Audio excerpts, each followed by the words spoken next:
그동안 감사절, 또 성탄절, 신년예배 때문에 마태복음 강해를 일시적으로 중단했었습니다.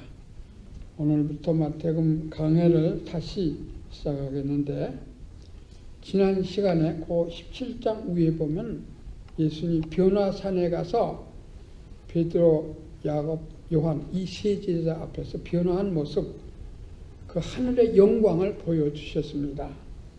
근데 이 변화산에 올라갔던 예수님이 산 아래로 내려왔습니다. 산 아래에 내려왔을 때의 거기의 광경은 굉장히 복잡했습니다. 오늘 본문 마태복음 17장 14절에서 27절 말씀은 바로 산 아래에서 되어진 일을 우리에게 가르쳐 주고 있습니다. 예수님이 변화산에서 내려왔을 때 많은 사람들이 모여서 웅성댔습니다. 어떤 사람이 간질병을 앓는 자기 아이를 데리고 와서 그 간질병을 고쳐달라고 산 아래에 있는 9 제자에게 부탁을 했습니다. 그런데 그 제자들은 이 간질병을 고치지 못했습니다. 그런데 예수님이 내려오자마자 예수님을 붙들고 이 아이 아버지가 자기 아이에 대해서 얘기를 하는 겁니다. 그때 그 분위기는 어땠습니까? 그 아이 아버지는 병을 고칠 줄 알았는데 병을 못 고치니까 발을 동동 굴르고 난리가 났습니다. 예수님께 가면은 예수님의 제자들 고칠 줄 알았는데 못 고치니까 실망이 얼마나 크겠습니까? 그런가 하면은 예수님의 제자들은 자기들은 병을 못 고치니 얼마나 쑥스럽고 얼마나 창피한 일입니까? 그래서 고개를 못 들고 있습니다. 그 옆에서 그 구경하고 있던 서기관들은 막 여기 신라 났다고 하는데 막 그냥 조소하는 거예요. 막 그 사람들을 흉을 보고 조소를 하는 겁니다. 그 많은 모인 사람들은 수군대고 난리가 났습니다. 여러분, 여기서 대조적 있잖아요. 예수님이 계시던 상위에는 그 영광, 하늘의 영광을 보였습니다. 그래서 심지어 베드로는 우리 산 아래 내려가지 말고 여기다 초막시설을 짓고 여기서 삽시다. 그 정도로 그 황홀한 광경이었습니다.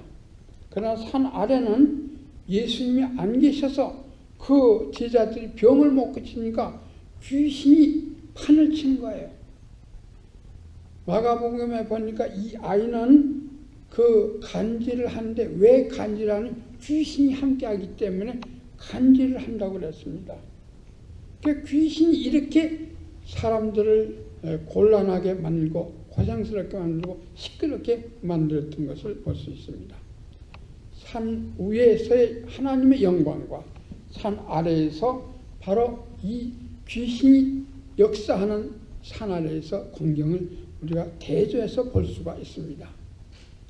여러분, 오늘 본문 말씀은 바로 이 산 아래에서 되어진 일들인데, 우리가 산 위에 있는 하나님의 영광과 예수님이 없는 그 귀신이 다스리는 세상은 얼마나 힘든가 하는 것을 우리가 알 수 있습니다. 여러분, 지금 저와 여러분이 살고 있는 것은 예수님이 우리를 다스리고 있지만은 사실은 사탄이 공중권세를 잡고 다스리고 있는 세상입니다. 그래서 이 시간 세 제지로 말씀을 드리겠는데, 첫째는 이 사람을 괴롭게 하는 귀신의 내용에 대해서 말씀하고, 왜 제자들이 이 귀신을 내쫓지 못했는가 하는 내용과, 그리고 마지막에는 이 세금 문제에 대해서 예수님이 가버나움에서 세금을 낸 얘기를 말씀을 드리겠습니다. 첫째로 우리 이 사람을 괴롭게 하는 귀신의 내용입니다. 우리 14절에서 16절까지 다시 한번 읽어보시겠습니다. 다 같이 읽으시겠습니다. 저희가 무리에게 이르시되 한 사람이 예수께 와서 꿇어 엎드려 가로되 주여 내 아들을 불쌍히 여기소서. 저가 간질로 심히 고생하여 자주 불에도 넘어지며 물에도 넘어지는지라. 내가 주의 제자들에게 데리고 왔으나 능히 고치지 못하더이다. 예수님이 산하에서 내려왔을 때 간질병을 앓는 그 아버지가 그때 상황을 얘기하는 겁니다.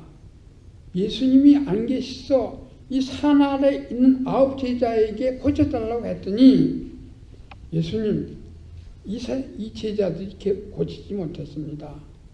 그러니 예수님이 고쳐주십시오. 그 상황을 말씀하는 겁니다. 그때 예수님 뭐라고 했습니까? 믿음이 없는 세대라고 책망을 하면서 그때 그들을 책망했던 것을 볼 수 있습니다. 여러분, 세상의 모든 질병과 고난과 죽음은 범죄의 결과라. 우리 인간이 죄를 범한 결과라고 창세기 3장 바로 19절에 말씀하고 있습니다. 우리는 이 세상에 살아갈 때에 고난을 겪고 질병을 앓다 결국 그 질병을 이기지 못해서 죽음이라는 걸 맞이하게 됩니다. 그 사이에서 판치는 것이 뭡니까? 그 사이에서 이 범죄한 인생을 다스리는 것이 바로 사탄입니다. 이 사탄, 여기 마귀라고 했는데 이 마귀는 귀신이라고 했는데 귀신은 마귀 종을 말하는 것입니다. 이 마귀도 우리가 흔히는 사탄이다, 사탄의 세계라 그렇게 말하는데 이 마귀가 그 군대를 이루고 있다고 말을 했어요. 그런데 그 하수인 인간에게 붙어가지고 인간을 조종하는 것이 귀신입니다. 귀신 들렸다 그렇게 말을 하죠. 여러분, 귀신을 무서워해서는 안 됩니다. 왜? 예수 믿는 사람은 예수님이 계시기 때문에. 너무 정신적으로 고통을 하다가 귀신에 걸린 사람을 제가 봤습니다. 그분은 남편이 하도 술 먹고 자기를 때리기 때문에 너무 고통스러워서 이 서울에 와서 기름 장사를 하다 하도 고민을 하다가 아들 생각을 하면서 고민을 하다가 결국 귀신이 걸렸어요. 그 벙어리 말을 못해요. 제가 가서 이렇게 보니까 말을 못하더라고요. 그 귀신 들린 이 사람을 우리 권사님들에게 와서 기도하고 찬양하고 기도하고 찬양해서 결국 그 귀신이 나가고 말았습니다. 하나님을 두려워하는 것이 귀신입니다. 여러분, 그런데 마음 약한 사람들은 귀신을 다스린다고요. 귀신이 그 사람을 다스리고 있는 것을 볼 수 있습니다. 물론 질병에 대해서 의학적인 규명이 필요한 겁니다. 그런데 이 의학적인 규명은 일부분입니다. 사람의 경험에 의해서 이 사람이 무슨 병이 걸렸다. 그래서 이런 약을 쓰면 낫더라. 이렇게 하면 낫더라. 그건 일부분, 그 의학적 규명입니다. 그걸 부인하는 건 아닙니다. 그건 일부분이에요. 왜? 사람의 경험에서 오는 것이기 때문에. 그래서 새로운 병이 생기면은 그 병을 못 고쳐요. 지금 의학적인 경험이 없기 때문에. 그래서 얼마나 그 희귀한 병들이 많이 돌아갑니까? 지금 그 요새 돌아간 에볼라라는 약이 그런 병이 그런 거 아니에요. 여러분, 그 의학적인 규명이라는 것은 인간의 경험에서 오는 것이기 때문에 일부분입니다. 다 하는 것이 아니에요. 그런데 하물며 눈에 보이지 않은 귀신의 역사를 어떻게 알겠습니까? 모르는 거예요. 누구만이 알고 누구만이 하실 수 있습니까? 하나님만이 아시고 하나님만 하십니다. 왜? 하나님 처음부터 끝까지 다 아시고 우리를 만드신 분이기 때문에. 그래서 하나님만이 모든 질병을 고칠 수 있고 모든 귀신을 다스릴 수가 있는 것입니다. 그런 의미에서 우리 출애굽기 15장에 보면 하나님은 당신을 가르쳐 나는 치료하는 여호와라 그랬어요. 저는 그 말을 굉장히 중요하게 생각해요. 왜? 하나님만이 치료하신단 말이에요. 인간의 병을 속속들이 아는 의사는 일부분을 알아요. 경험한 거 이해는 몰라요.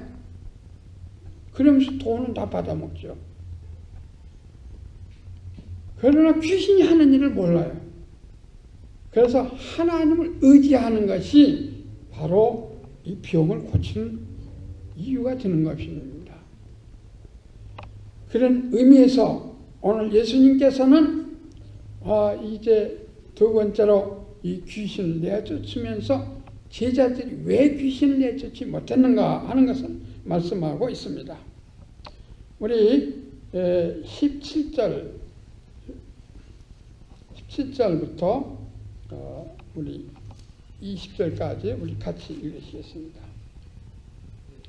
예수께서 대답하여 가라사대 믿음이 없고 패역한 세대여 내가 얼마나 너희와 함께 있으며 얼마나 너희를 참으리요 그를 이리로 데려오라 하시다.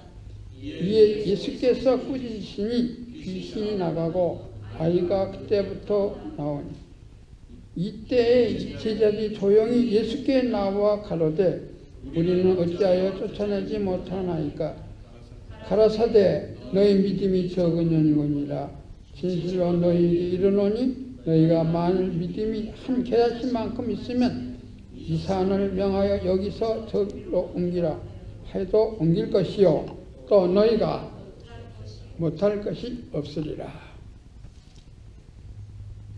그 예수님께서 귀신을 내쫓지 못하는 그 광경을 보고 두 가지를 말했습니다. 첫째는 이 믿음이 없는 세대요.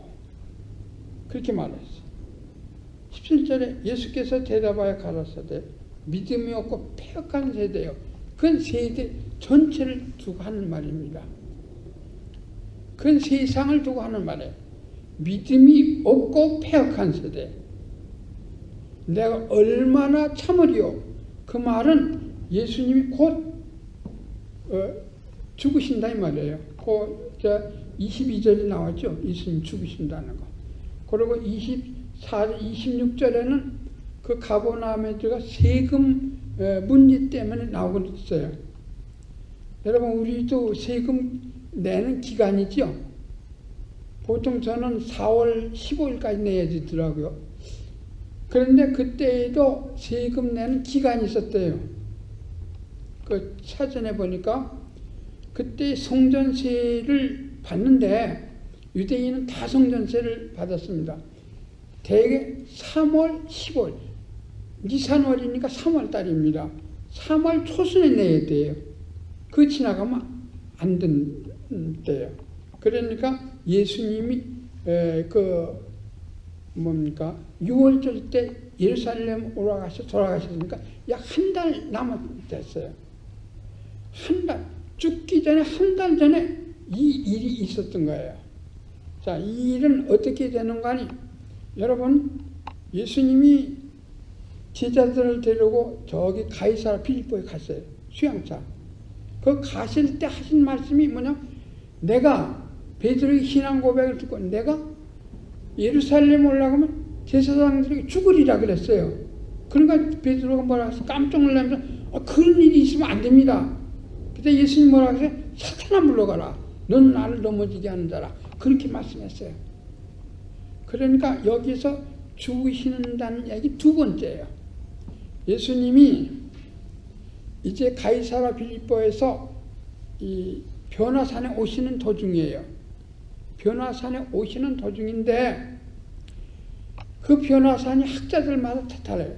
다볼산이라고도 말하고 가멜산이라고도 말을 해요. 그 어딘지 몰라요. 예수님 변화된 그 산이 어느 산인지 잘 몰라요. 그 다볼산은 갈릴리에 있고 그 가멜산은 저 지중해 연안에 있어요. 제 생각에는 다볼산인 것 같아요. 갈릴리 가까운 그 다볼산에 가까이 오셔서 변화산에서 오시면서 또 하신 얘기가 뭐냐면 갈릴리 가까이 오셔서 바로 내가 죽는다 그랬어요. 그러면 죽기 전에 약 한 달 전에 예수님이 하신 얘기예요. 내가 얼마나 참으리요, 얼마나 기다리요, 내 때가 다 왔다 이거야.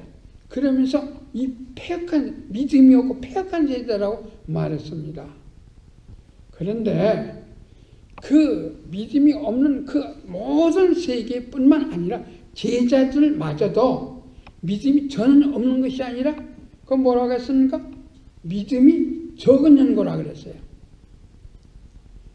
그 제자들이 창피하다고요. 그래서 조용히 예수님께 물었어요. 선생님, 왜 예수님은 우리 이렇게 귀신을 내쫓는데 우리는 못 냈습니까? 여러분 마태복음 10장에 보니까 예수님께서 제자들에게 내보내면서 무엇을 내쫓는 권세를 줬다고 했어요? 귀신 내쫓는 권세를 받았어요. 그런데 왜 귀신을 못 내쫓냐 이게야. 왜 이 창피스럽게 서기관들에게 조롱을 받아야 되냐 이게야. 여러분 거기에서 예수님이 말씀하시는 거예요. 믿음이 적기 때문이라고 했어요. 믿음이 적기 때문에. 믿음이 없다는 것과 믿음이 적다는 것과 무슨 차이입니까? 믿음이 있긴 있는데 적어요. 믿음이 전혀 없는 것이 아니에요. 그런데 여기에서는 믿음이 적은 자라 그랬지만 마가복음 보면 마가는 뭐라고 말해? 기도하지 아니한 거라 그랬어요. 그러니까 기도도 그때 예수님 말씀하신 거예요. 그러니까 믿는다는 얘기와 기도한다는 얘기는 동급으로 생각한 거예요. 다시 말하자면 믿는 자는 기도하게 되고 기도하는 자가 믿는 자란 말이에요. 그러니까 믿음이 없기 때문에 기도하지 않고 기도하지 않는 것은 믿음이 없다는 증거예요. 기도와 믿음은 같다 이거예요. 하나님 믿기 때문에 기도하고 문제가 없는 거 아니죠. 다 문제 없는 사람이 있어요. 저희 집에서 문제가 많아요. 말을 안 해서 그렇지. 개인적으로 나는 우리 와이프한테도 얘기 안 해요. 잘. 내가 혼자 아프고 말지. 문제가 많아요. 그럴 때마다 뭐래요? 우리는 기도해야 돼요. 그래서 제가 여기 적어가지고 왔어요. 기도의 왕이었던 영국의 조지 물러라는 사람 있죠. 조지 물러는 1838년에 고아원을 세운 다음에 그가 많은 어려운 속에서 그 고아원을 경영했어요. 끝까지. 그런데 그가 그런 말을 했어요. 조지 물러가. 그는 기도의 왕이었습니다. 그런 난관이 있는 이유는 우리의 신앙을 연단하려는 까닭이며 응답을 더욱 맛있게 하려는 데 있다. 하나님 우리에게 예수 믿는 사람에게도 난관, 어려움을 주시는 이유는 그걸 통해서 하나님과 더 가까이 가서 기도하기, 믿음을 더 증진시키기 위해서다 말씀하고, 그리고 기도 응답을 받을 때 굉장히 하나님께 감사하다고요. 그래서 헌신하는 거예요. 감사는 입으로 감사하는 게 아닙니다. 그리고 또 그가 한 말 가운데 이런 말이 있어요. 기도는 시작한 것으로만 되는 것도 아니고 옳게 하는 것만 되는 것도 아니고 얼마 동안 계속하는 것만 되는 것도 아니고 하나님이 응답해 주실 줄 믿고 받기까지 기도하는 것이다. 시작을 하고 얼마 안 해서 끝나죠. 기도를 이렇게 하는가 잘 알아서 기도 하나님이 시키는 대로 기도하죠. 또 기도를 계속하죠. 하다가 중간에 하나님이 주실 줄 믿고 끝까지 이루어질 때까지 기도하는 게 기도라 이거예요. 그가 5사람을 위해서 기도했다고 합니다. 5사람의 회개를 위해서 기도했는데, 친구들을 위해 기도했는데 한 사람은 18달 만에 회개하고 돌아왔습니다. 한 사람은 5년 만에 기도한 지 5년 만에 돌아왔다고 그래요. 한 사람은 6년 만에 돌아왔습니다. 그런데 그 52년 동안 기도했다고 그래요. 그 다섯 친구를 위해서. 그 세 사람은 돌아왔는데 52년 동안에 두 사람은 안 돌아왔어요. 그럼 기도 응답이 안 됐습니까? 그가 죽은 뒤에 이 두 사람도 마저 예수를 믿게 됐다고 합니다. 여러분, 아브라함은 가나안 땅을 준다고 하나님께 약속을 받았어요. 그리고 즐거워했어요. 우리 자손이 가나안 땅을 주신다. 여러분, 그런데 몇 년 후에 그 약속이 이루어진지 알아요? 500년 후에. 아브라함이 BC 2000년 전 사람이라면 모세를 통해서 이스라엘 백성이 여호수아를 통해서 가나안 땅을 얻었다고요. 그게 500년 후예요. 여러분, 하나님의 약속은 틀림없습니다. 사람이 중간에 간두는 것이지. 왜? 믿음이 적기 때문에. 우리 다 같이 다시 한번 읽겠습니다. 20절에 가라사대 너희 믿음이 적은 연고라 진실로 너에게 이르노니 너희가 만일 믿음이 한 겨자씨만큼 있으면 이 산들아 명하여 여기서 저기로 옮기라 하여도 옮길 것이요 또 너희가 못할 것이 없으리라. 여러분, 믿음이 적은데 모래알같이 적다 안 했고 뭐같이 적다요? 겨자씨같이 적다고 했어요. 모래알하고 겨자씨하고 사실 모래알이 더 커요. 여러분들에게 겨자씨 나눠줬지만 겨자씨가 얼마나 작습니까? 근데 천국은 마치 못 같다고 해서 마태복음 13장에 예수님이 겨자씨 비유를 들었죠. 천국은 마치 겨자씨와 같으니 그 겨자씨가 굉장히 작은데 그걸 심으면 그 속에 생명이 있기 때문에 뭐가 자라서 나무가 된다 이게. 나무가 되면 새들이 그 그늘 밑에 온다 그랬어요. 저도 그 저기 부엘세바에 가서 그 겨자씨 나무 밑에서 땀을 식힌 일이 있습니다. 그거 보니까 겨자씨가 많더라고요. 그래서 긁어가지고 온 것이 여러분들에게 나눠준 거예요. 겨자씨는 사실 모래알보다 더 작습니다. 근데 겨자씨와 모래알과 왜 모래알 같은 믿음이라 하지 않고 겨자씨와 같은 믿음이라 했습니까? 겨자씨와 모래와 뭐가 다릅니까? 하나는 생명이 있고 하나는 생명이 없는 겁니다. 여러분, 믿음이 적어도 생명이 있어야 된단 말이에요. 그러면 이 산들어 옮기라 하면 저리로 옮기라 하면 옮긴다. 그건 비유예요. 그만큼 능력이 있다. 다른 데는 뽕나무가 여기서 저기로 옮기리라 그랬어요. 예수님께서. 그건 비유예요. 그렇게 믿음의 힘은 크다 이거예요. 여러분, 믿지 않기 때문에 그렇지 믿음은 굉장히 큰 거예요. 저도 적은 믿음을 가지기 때문에 안타까워요. 그러나 여러분들도 생명력이 있는 믿음이에요.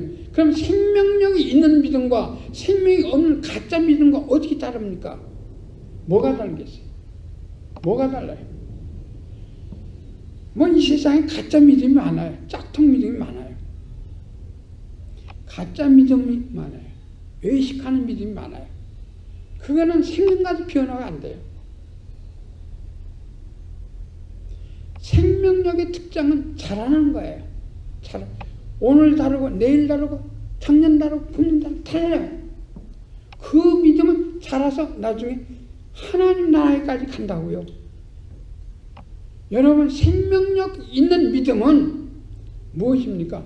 생명의 근원 되시는 하나님의 말씀을 믿는 거예요. 하나님 말씀을 믿지 않고 그냥 교회에서 딴 목적 때문에 교회 왔다 갔다 하면 그건 아무것도 아니에요. 그런 의미에서 도덕적이라는 말과 믿음이라는 말은 전혀 다른 거예요. 우리가 생각할 때, 야, 그 사람 못쓸 사람이다. 뭐 예수 믿는 사람처럼 도덕적으로 나쁘다는 얘기죠. 그러나 믿음의 성숙은 다 도덕적이에요. 그렇지만 도덕적이라는 도덕을 가지고 절대로 천국 못 가요. 아, 그 사람이 점잖하고 착하고 뭐 지혜롭고 그래서 천국 가는 거 아니에요. 뭘 믿어야 돼요? 하나님의 말씀을 믿어야 돼요. 누굴 믿어요? 특별히 하나님의 사랑을 믿어야 돼요. 하나님이 이 모든 세계를 지으셔서 우리에게 주셨고 예수 그리스도께서 나를 위해 땅에 오셔서 죽으시는 것을 믿어야 된단 말이에요. 그것이 생명력 있는 믿음이에요. 그리스도가 없는 믿음이 그 무슨 생명이 있겠어요? 그리스도 자신이 바로 생명 자체예요.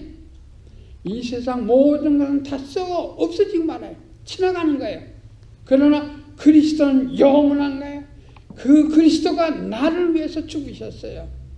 그래서 오늘 예수님께서 갈릴리로 가시면서 아마 이 말씀을 하시는 거예요. 그래서 여기 또 말씀하시는 거예요. 다 같이 우리 22절부터 갈릴리에 모일 때 예수께서 제자들에게 이르시되 인자가 장차 사람들의 손에 넘기고 죽임을 당하고 제3일에 살아나리라 하시니 제자들이 힘이 근심하더라. 이 갈릴리라고 하니까 갈릴리 거의 다 왔어요. 그 베드로에게 신앙 고백 받은 다음에 이 얘기 똑같은 16장 보면 똑같은 얘기 했어요. 16장에. 그런데 거기서 다시 돌아와서 변화산에서 내려와 가지고 제자들에게 이 갈릴리로 오시면서 이 얘기를 했는 거예요. 그 길 도중에서 이 간질병 환자를 고치고 그리고 또 예수님이 두 번째 말씀하는 거예요.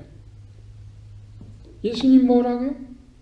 내가 예루살렘에 가면 제사장과 서기관과 바리새인들 위해 죽는다. 내가 죽음으로 인해서 끝나는 것이 아니라 3일 만에 살아난다. 그 너희보다 먼저 갈릴리로 오리라 그랬어. 예루살렘에서. 한 달 전에 하신 말씀이에요. 여러분, 예수님이 죽으셔야만 우리들이 살아나요. 왜 그렇습니까? 우리는 이미 죄 범죄한 아담의 후손이기 때문에 죽기로 결정되어 있어요. 히브리서 9장 27절에 말씀하죠. 사람이 한 번 죽는 것을 정하는 것이라. 왜? 죄 아래 태어나서 죄를 범하기 때문에. 죄의 값은 사망이기 때문에. 그러나 하나님은 절대로 공의로우시고 사랑이 많으시기 때문에 이 공의와 사랑을 만족시켜야 바로 우리들이 살아나는 거예요.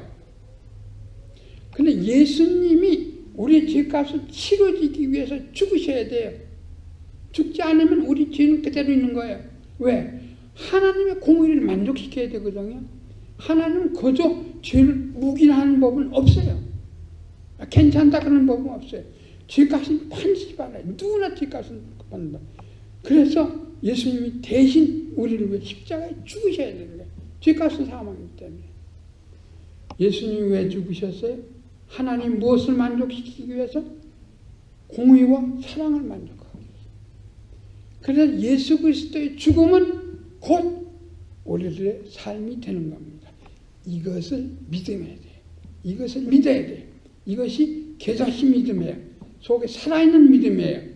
예수님이 내가 죽을 대신 죽으셨다. 그래서 예수 그리스도 안에서 영원한 영생이 있다는 걸 믿어야 되는 거예요. 이것은 하나님의 약속이기 때문입니다. 이게 살아있는 믿음이에요. 교회 왔다 갔다 하면 해서 그것이 믿음이 아닙니다. 여러분, 겨자씨와 같은 믿음이라도 적은 믿음이라도 생명력 있는 믿음을 가지시기를 바랍니다. 그것이 바로 이제 자라난다고요. 세월이 갈수록 자라나요. 어떤 사람 빨리 자라고 어떤 사람 늦게 자라요. 그건 다른 사람과 비교하지 마세요. 저는 요새 들어 믿음이 자라는 것 느낌을 느낍니다. 예수 없이는 정말 못 살 것 같아요. 왜? 그래서 내가 하나님 앞에 얼마 살는지 모르지만 하나님은 바로 이 영생을 주시기 위해서 나를 택했구나. 여러분, 내가 어렸을 때 우리 아버지 옆에 앉아서 우리 아버지는 기도하고 우리 아버지 옆에서 장난하는 생각이 지금 떠올라요. 그때부터 하나님 나를 택했구나. 그리고 나를 그 폭격 속에서 살게 하고 불 가운데 살게 하고 물 가운데 바다에 빠져 죽을 때 살게 하고 그래서 나를 하나님이 찾는 택했구나. 그 얼마나 감사한 거야. 죽음 저편에 있는 영원한 영생 우리에게 주시기 위해서 바로 나를 택했고 그리스도에게 오게 한 거예요. 그리스도가 대신 죽어주신 거예요. 그래서 하나님의 공의와 사랑 만족한 거예요. 내가 예수의 이름으로 무엇이든지 할 수 있는 게 이게 믿음이란 말이에요. 교회 왔다 갔다 한다고 믿음이 아니고 계좌씨와 같이 성장할 수 있는 믿음, 참 믿음을 가져야 되는 것입니다. 그럼 마지막으로 오늘 사회적인 책임에 대해서 말씀을 드리겠습니다. 본문이 길으니까 우리 26절부터 같이 읽으시겠습니다. 베드로가 가로되 타인에게니이다. 예수께서 가라사대 그러면 아들들은 세를 면하리라. 그러나 우리가 저희로 오해케 하지 않기 위하여 네가 바다에 가서 낚시를 던져 먼저 오르는 고기를 가져 입을 열면 돈 한 시계를 얻을 것이니 가져다가 너와 나를 주라 하시니라. 아까도 말씀하신 것 같이 성전세를 내야 하는 때인 것 같습니다. 강제로 하지 않습니다. 성전세는 유대인에게 다 받는 건데 얼마요? 로마 그리스 돈은 로마 돈은 2데나리온. 네 데나리온은 한 세겔입니다. 그러니까 반세겔이면 2데나리온이에요. 그것은 성전세예요. 그러면 부자건 가난하건 누구나 다 똑같이 내는 성전세예요. 그렇다고 강제로 걷는 건 아니에요. 성전세를 내야만 어떻게 했는가? 성전에서 일하는 사람들이 먹고 살 거 아니에요. 그래서 유대인은 누구나 다 성전세를 내게끔 돼 있어요. 근데 어떤 사람이 그 성전세를 낼 때가 돼서 왔어요. 야, 너희 선생님은 왜 성전세를 안 내느냐? 성전세를 안 낼 거냐? 그렇게 물어봤어요. 그러니까 낸다. 낼 건데 우리 선생님은 꼭 낸다. 예수님은 성전세 계속 내왔던 거예요. 낸다. 그래서 이제 예수님께 성전세 얘기를 하려고 들어온 거예요. 그랬더니 예수님 먼저 알고 하시는 말씀이 뭐라고 합니까? 야, 내가 물어보겠다. 임금이 자기 아들에게 세를 받느냐 다른 사람이 세를 받느냐? 그게 물론 다른 사람이 세를 받죠. 자기 아들에게는 안 받습니다. 그래? 그러면 나는 성전의 주인 되는 하나님의 아들인데 내가 왜 성전세를 내느냐? 성전세 안 내준다 이거야. 근데 이제까지 내왔거든요. 왜 냈을까요? 다른 사람의 오해하지 않게 하기 위해서. 우리 이런 경우가 많이 있어요. 다른 사람이 오해하지 않기 위해서 해야 된단 말이에요. 내가 안 해도 되는데 해야 될 때가 많이 있습니다. 바울이 자기가 능히 그 고린도 교인들에게 나의 생활비를 내라 이렇게 말할 수 있어요. 왜? 나는 너희들에게 복음을 가르치는 사람 아니냐? 내게 생활비를 내라. 나는 그렇게 안 한다고 그랬어요. 왜? 바로 복음이 하나라도 더 듣는 거예요. 개척교회 교인들이 뭘 받겠습니까? 그래서 나는 내 생활을 받을 권리가 있지만 난 생활비 안 받는다 이게. 내가 나가서 장막 짓는 기술이 있으니까 장막 끼워가지고 내 주변 사람들이 먹여 살린다 이게요. 그와 같이 우리는 해도 되는데 권리는 있는데 포기할 때가 많이 있는 예수님이 그런 경우입니다. 예수님은 하나님이시기 때문에 성전세 안 받아도 돼요. 그렇지만 다른 사람이 오해할까봐 예수님도 안 바치는데 우리가 왜 바치냐 이럴까봐 예수님이 바치라고 해요. 바친데 어떻게 바쳐요? 베드로에게 시켰어요. 너 나가서 낚시질을 해라. 낚시질을 해가지고 가버나움은 큰 도시거든요. 바닷가이거든요. 갈릴리 바닷가니까 나가서 낚시질을 하면 거기에 한 세겔을 물은 입에 물은 고기가 올라올 거다. 그러면은 그 세케를 너를 위해서 나를 위해서 반세케씩 바쳐라. 그래서 바쳤습니다. 여러분, 이 기적에 대해서 이것은 예수님이 하나님이시기 때문에 전지전능하시다고요. 고기가 어떤 고기가 그 세케를 물고 있는지 다 알아요. 그리고 가서 그 놈을 잡아오라 이거야. 전능하시기 때문에. 그런데 예수님의 전지전능을 안 믿는 신신학자들은 뭐라고 말하는지 알아요? 이 말을 어디 고기가 어떻게 세케를 물고 있어? 아니 지렁이를 물고 있어 몰라도 세케를 왜 돌을 왜 물고 있냐? 그게 아니고 아주 굉장히 지혜로운 해석을 하는 베드로가 고기를 많이 잡아다 팔아가지고 한 세케를 갖다 바쳤다 이거야. 고기를 잡아다 팔아가지고 바쳤대요. 여러분, 예수님은 전지전능하신 분이야. 모르는 것이 없고 하실 수 있는 거예요. 그렇지 않으면 어떻게 살아나시겠어요? 우리는 예수님의 전지전능을 믿으셔야 돼요. 그의 죽음은 하나님 자신의 죽음이기 때문에 하나님을 만족케 하는, 저와 여러분의 죄를 만족케 하는 거예요. 이것이 겨자씨의 산 믿음입니다. 살아있는 믿음이 날마다 자라서 여러분 기도의 대장 되고 믿음의 대장 되시기를 주의 이름으로 축원합니다. 기도하시죠.